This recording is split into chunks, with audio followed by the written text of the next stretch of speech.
So I was recently challenged and inspired by the quote from Reverend Eston Williams, which was shared by the Dalai Mama known as Esther Getz, who is a friend of Westside, who was one of the co-leaders of the recent couples retreat with her husband Alan, who is a stoker in our men's ministry. And here's the quote: "I'd rather be excluded for who I include than included for who I exclude." I'd rather be excluded for who I include than included for who I exclude. I think that quote gets right to the heart of it, the heart of what I think the Gospel of John, the author, wants us to get in this text from today.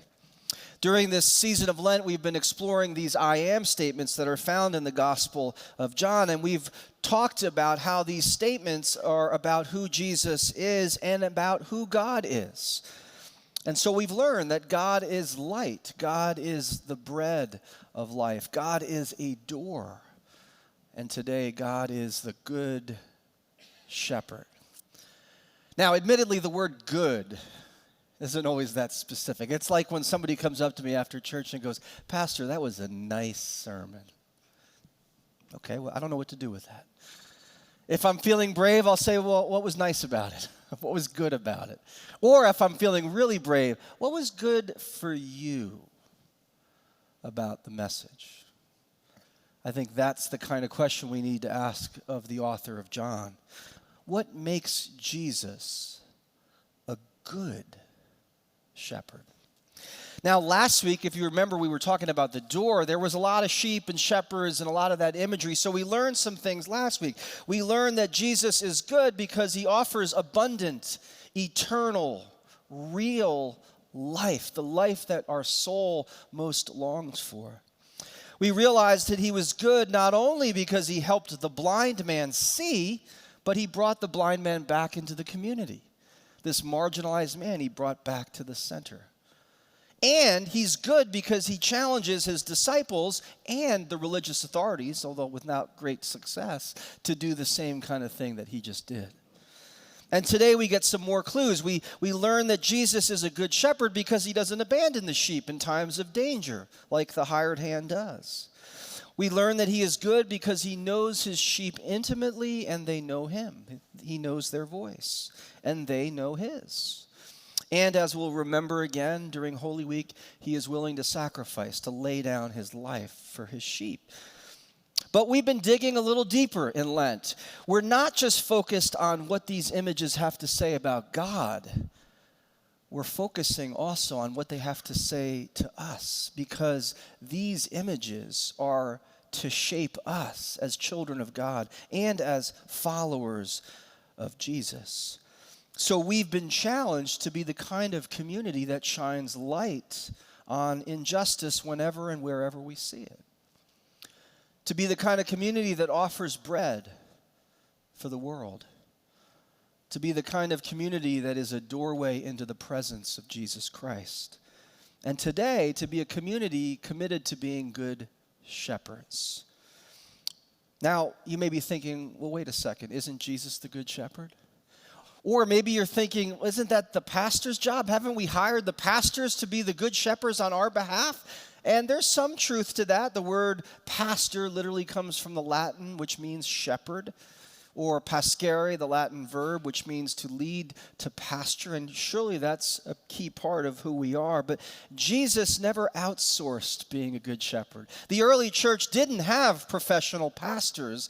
They transformed the Roman Empire through very simple acts of tending to one another and tending to the marginalized, the ostracized, the vulnerable, the least, the last, the lonely, even to the Roman citizens and Roman soldiers of their time. They transformed Rome through being this shepherding presence in the world. They took to heart what Jesus says later in the Gospel of John when he says, "Very truly I tell you, the one who believes in me will also do the works." It's not enough to just believe. We're called into action. We're called to do the works. But then Jesus adds, "And in fact will do even greater works than me." I've never heard a sermon about that. I don't think I've ever preached that sermon. Jesus is saying that you and me, we can do even greater works than him. Now, this is not that comforting, is it? It's not like the stained glass window that we've come to love, right? We want to be the ones carried, right? We want the Good Shepherd to put us in his arms and carry us. We love the Good Shepherd that tends for the lamb and tends to all the sheep in the fold. We love that Good Shepherd, the one who knows us better than we know ourselves, who knows our voice. That makes us feel valued and valuable. It makes us feel safe and secure and in the fold, and that's really, really good. But as Christians, we have a tendency to put Jesus up on the pedestal. Understandably so. He's fully human and fully God. Of course, we want to put him up on the pedestal. But I think what Jesus does is he comes down from the pedestal and he puts us up.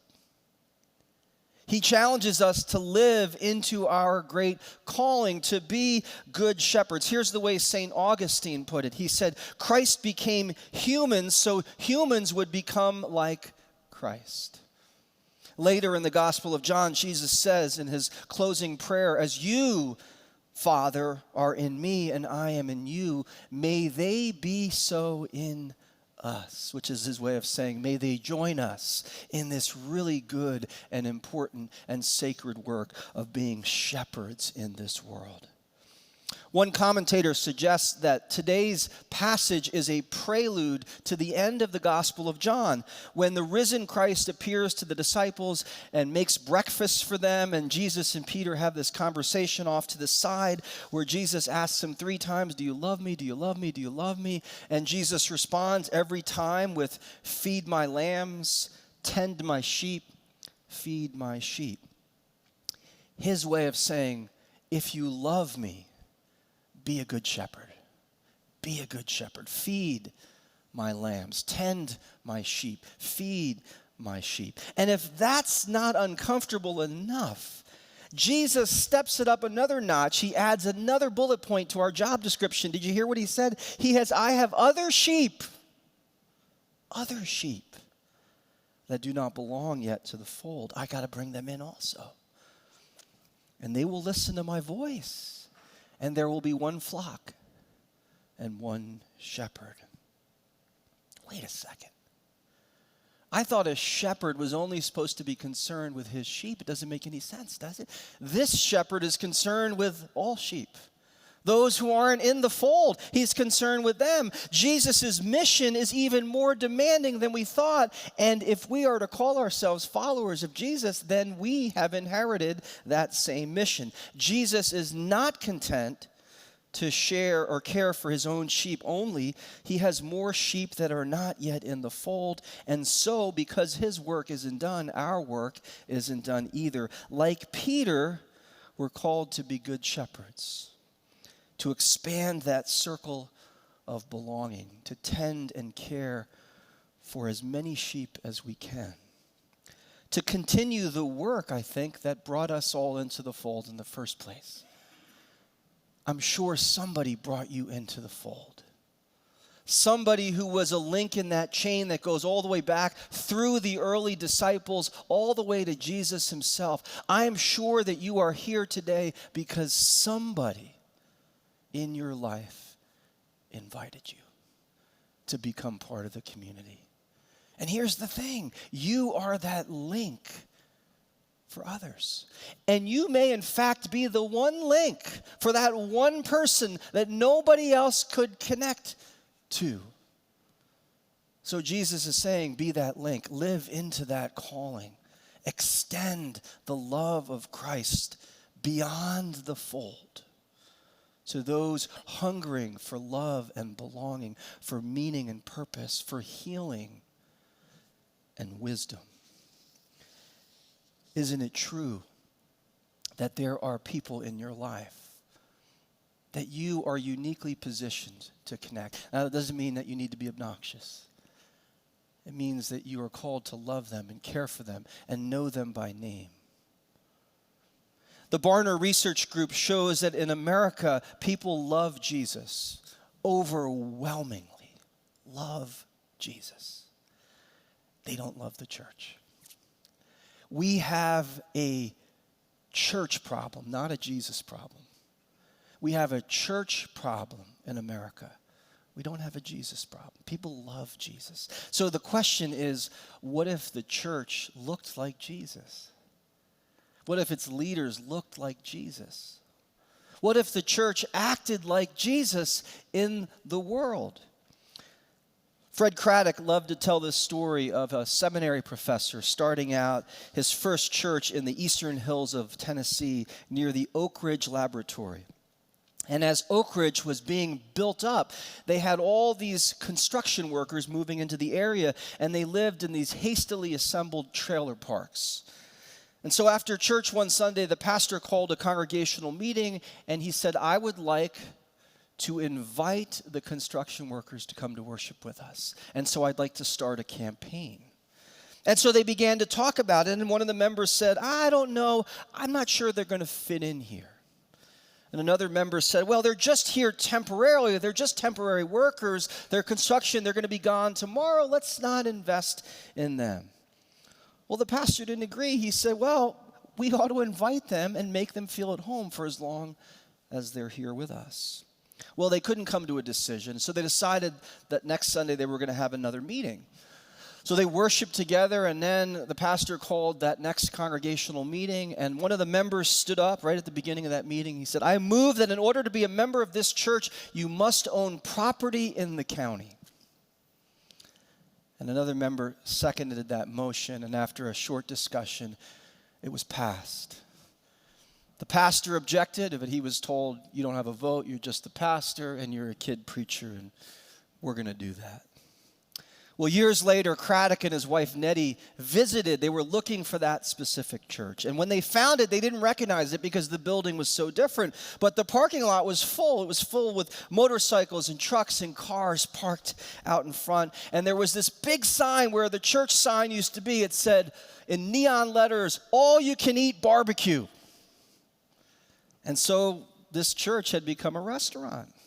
And so he and his wife went in, and he noticed all the pews were stacked against the wall, and the organ was pushed off in the corner. And in the space where the pews used to be, there were tables, aluminum tables, plastic tables, and all kinds of people eating barbecue ribs and chicken and pork.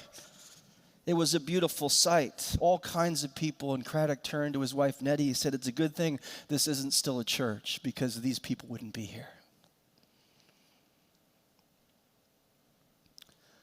The question is, what kind of church are we going to be? What kind of church are we going to be? Would we rather be excluded because of who we include, or would we rather be included because of who we exclude? I think Jesus has made the decision already. He made it long ago. He not only made the decision, but he came here to show us what that decision was. And when we tried to put him up on a pedestal, you know what he did? He came down, he put us up. And he looked us in the eyes and said, you think I am great? You will do even greater things than me. He's made the decision. And the question is, what decision will we make?